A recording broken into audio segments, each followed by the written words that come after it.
Covid की जो तीसरी लहर है वो लगभग अब पूरे देश पर प्रभावी हो चुकी है। बिहार में भी जो अधिकांश मामले अभी संज्ञान में आ रहे हैं और दिन प्रतिदिन इसमें बढ़ोतरी हो रही है।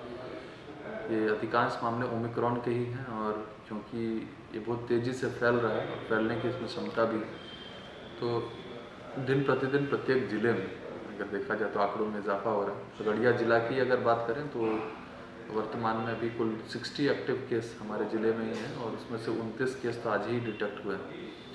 अधिकांश मामले जो हैं इसमें RT-PCR और रैपिड एंटीजन टेस्ट जो हम लोग विभिन्न जगहों पर जो करा रहे हैं वहाँ से निकल के आ रहे हैं। कुछ पदाधिकारी भी इसमें पॉजिटिव आए हैं और हेल्थ वर्कर्स भी कुछ पॉजिटिव आए हैं। तो जो भी पॉजिटिव है उनको तो आवश्यकता अनुसार जो निर्देश है सरकार के उसके हिसाब से आइसोलेटेड कर दिया गया है। लेकिन अब इसमें समझने वाली बात यह है कि अब सतर्कता की आवश्यकता है, इसको किसी प्रकार से लाइटली लेने की आवश्यकता नहीं है। ऐसा कई लोग ऐसा मान रहे हैं कि काफ़ी माइल्ड है और इससे कोई फ़र्क नहीं पड़ता, लेकिन इम्यूनिटी हर व्यक्ति विशेष की अलग से होती है। एक ही बीमारी अगर किसी एक व्यक्ति को हो और दूसरा व्यक्ति को, तो दोनों में लक्षण जो है अलग अलग हो सकते हैं। लक्षण की गंभीरता अलग अलग प्रकार की हो सकती है इम्यूनिटी के हिसाब से। इसलिए इसमें जो सुरक्षा ही एकमात्र उपाय है और इसके लिए टीकाकरण जो राज्य सरकार द्वारा कराया जा रहा है उसमें अपनी सहभागिता देने की आवश्यकता है। ज़िले में औसत तौर पे अभी जो फर्स्ट डोज का जो कवरेज है अराउंड 76% के आसपास है और 87% के आसपास दूसरा डोज लोगों ने लिया है।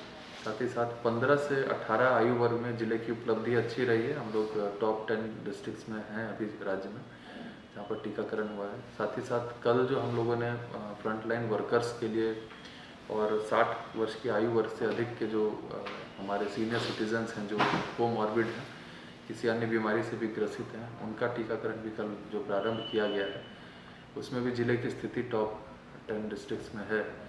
हम लोग अपेक्षा कर रहे हैं कि अगले 10 दिन के अंदर हम लोग दोनों ही एज ग्रुप्स को सैचुरेट कर लेंगे ताकि रूटीन तरीके से फिर फर्दर जो भी इंस्ट्रक्शन भारत सरकार से आता है उसके हिसाब से वैक्सीनेशन हम लोग कराएंगे। जो भी मरीज़ कोरोना पॉजिटिव हैं क्या वो जो है सदर अस्पताल में क्वारंटीन में है या फिर वो होम आइसोलेशन में?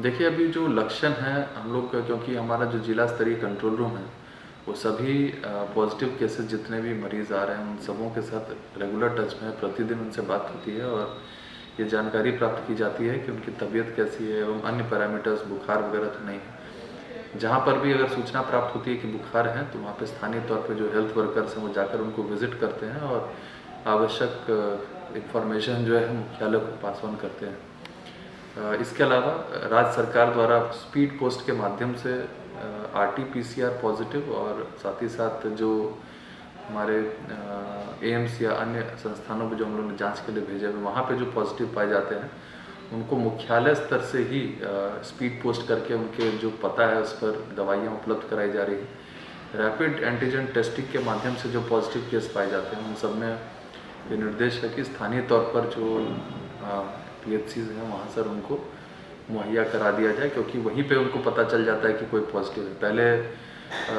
बाध्यता थी कि अगर रैपिड एंटीजन टेस्ट में पॉजिटिव आता है उसकी कन्फर्मेटरी टेस्ट करने के बाद ही इसको पॉजिटिव माना जाता था, लेकिन अब उसको हटा लिया गया है और क्योंकि बड़ी संख्या में अब पॉजिटिव केस आने लगे हैं तो अब रैपिड एंटीजन टेस्ट में यदि कोई व्यक्ति पॉजिटिव आ जाता है तो हम लोग मान लेते हैं कि वो पॉजिटिव है। और इस बार जो वेरिएंट है इसका इंक्यूबेशन पीरियड और सब चीज़ मिला के लगभग 7 दिन के आसपास का है।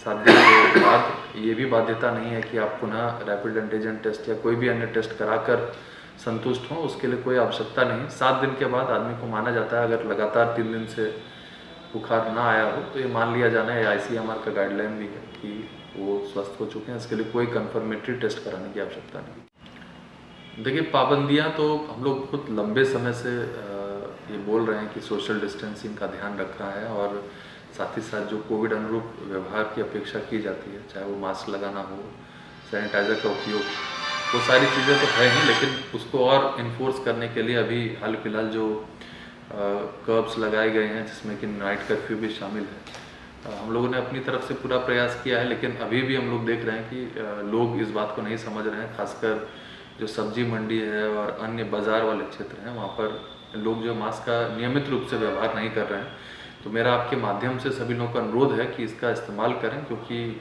आपके साथ साथ पूरे समाज के स्वास्थ्य का ये सवाल है। एक व्यक्ति यदि संक्रमित होता है तो कई लोगों को संक्रमित वो कर सकता है। तो इसमें अगर आप पॉजिटिव पाए जाते हैं तो आपको मैसेज भी उसका आएगा, और घबराने वाली बात नहीं है, निश्चिंत रहना है। लेकिन जो आवश्यक निर्देश दिए गए हैं, जो प्रिवेंटिव मेजर्स दिए हैं, उसका अनुपालन करना है, ताकि बीमारी का संचार या प्रचार प्रसार ज़्यादा लोगों के बीच में ना हो।